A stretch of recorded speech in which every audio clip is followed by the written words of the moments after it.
সূচক ও লেনদেনের সাথে বাড়বে নিজের পোর্টফোলিওতে থাকা শেয়ার দর, হবে নিজের ক্ষুদ্র বিনিয়োগের মুনাফা। এভাবেই গত কয়েক বছর ধরে আশায় বুক বেঁধে আছেন কয়েক লাখ বিনিয়োগকারী। তবে সময় যত যায় মুনাফা দূরস্থ, লোকসানের পাল্লাই ভারী হয় রোজ। আর তাতে দিন দিন বড় হচ্ছে সব খোয়ানো বিনিয়োগকারীর তালিকা। ২ বছর ফ্লোর প্রাইসে পতন আটকে রাখার পর চলতি বছরের শুরুতে যখন তুলে নেওয়া হয় তখন ধারাবাহিকভাবে কমতে থাকে সূচক ও লেনদেন। ফলে সবশেষ সূচক নেমে এসেছে ৫,১০০ পয়েন্টের ঘরে, আর লেনদেন নেমেছে ৪০০ কোটি টাকার নিচে। বাজার চিত্রে দেখা যায় বছরের শুরুর দিনে ঢাকা স্টক এক্সচেঞ্জের সূচক ছিল ৬,২৪৩ পয়েন্টে, আর লেনদেন ছিল ৪৪৪ কোটি টাকা। পরে ১৮ জানুয়ারি বেশিরভাগ শেয়ারের প্রান্তসীমা তুলে নেয় Bangladesh securities and exchange commission. এতে ফেব্রুয়ারিতে সূচক বেড়ে হয় ৬,৪৪৭ পয়েন্ট। সে সময় লেনদেন হয় ১,৮৫২ কোটি টাকা। সূচক ও লেনদেন কিছুটা ঘুরে দাঁড়িয়ে যে আশা তৈরি করে তা খুব বেশি স্থায়ী হয়নি। শুরু হয় ধারাবাহিক পতন। সবশেষ ৯ জুন শেষে সূচক কমে দাঁড়িয়েছে ৫,১৭১ পয়েন্ট এবং লেনদেন ৩৫৮ কোটি টাকা। আর গত কয়েক মাসে বাজার মূলধন কমেছে ১,৪১,০০০ কোটি টাকার বেশি। শেয়ার বাজারের এই দুর্যোগকালীন সময়ে বাজেটে বেশ কিছু সুযোগ সুবিধা চায় বিএসইসি, স্টক এক্সচেঞ্জ এবং মধ্যস্থতাকারী প্রতিষ্ঠানগুলো, যাতে ঘুরে দাঁড়াতে পারে বাজার। তবে এসব দাবির সামান্যই পূরণ হচ্ছে আসছে অর্থ বছরে। শর্ত সাপেক্ষে তালিকাভুক্ত কোম্পানির কর্পোরেট কর হার কমানোর প্রস্তাব করা হলেও তা যথেষ্ট মনে করছেন না খাত সংশ্লিষ্টরা।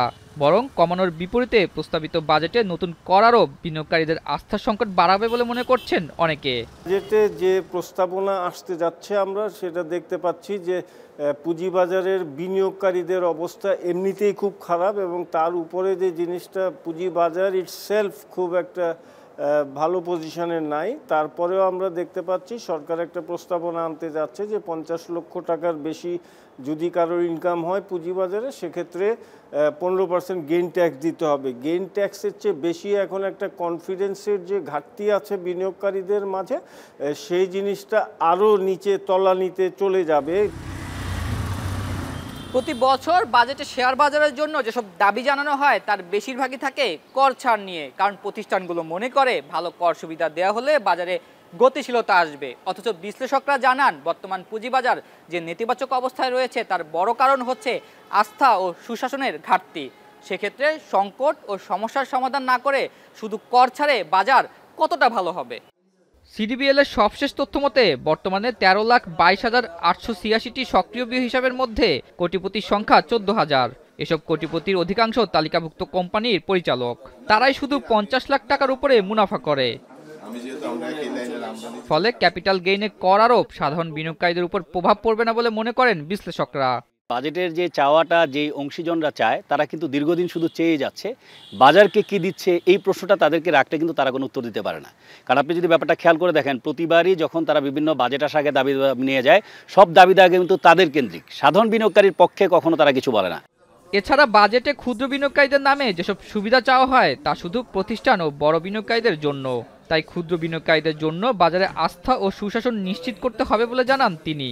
যাবতীয় ফেলুর এই প্রাতিষ্ঠানিক বিনিয়োগকারীগুলার, তারা যদি নিজেরা সঠিকভাবে একটা জায়গায় না আসতে পারে, কারণ বেনিফিট এবং কস্ট এখন যদি গেইন ট্যাক্সের ইম্প্যাক্ট পড়ে তাদের উপরই পড়বে, কারণ তারাই প্রচুর গেইন করেছে। সাধারণ বিনিয়োগকারী কিন্তু এতে খুশি। এক ধরনের ক্ষুদ্র বিনিয়োগকারী সুবিধা দেওয়া হচ্ছে, ক্ষুদ্র বিনিয়োগকারীরা সেই সুবিধাগুলো কখনোই পায় নাই।